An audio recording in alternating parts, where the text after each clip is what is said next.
Вашему вниманию предлагаю посмотреть монтаж от фирмы Ультра Окно, которую очень рекомендуют в коммунаре.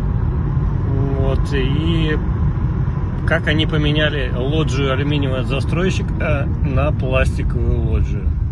Комплектация хорошая, и ВП 60-ка, теплопакет, то есть вообще теплая фурнитура Зигения. Но сверху козырек, конечно, такой. Поставили за 1,5 часа. И эту антикошку, просто ее поставили, но она на 4 креплениях снизу и сверху. Если кошка вот так прыгнет, тут даже щели вон видно, 5 миллиметров. Если кошка прыгнет, она вместе с сеткой улетит. То есть так я не ставлю.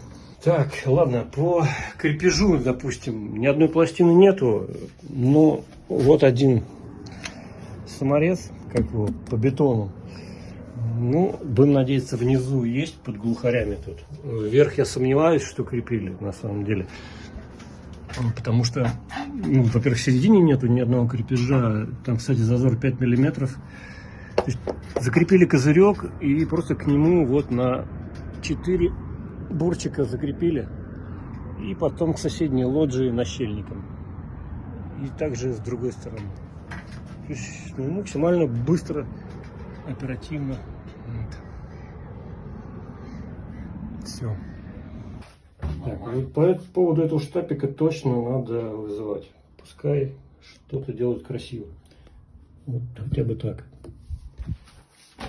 Так, отлив снаружи. Отлив не заведен под раму, он просто прикручен к подоконному профилю. Здесь, кстати, 80-е саморезы, которые держат подоконник прикрученный.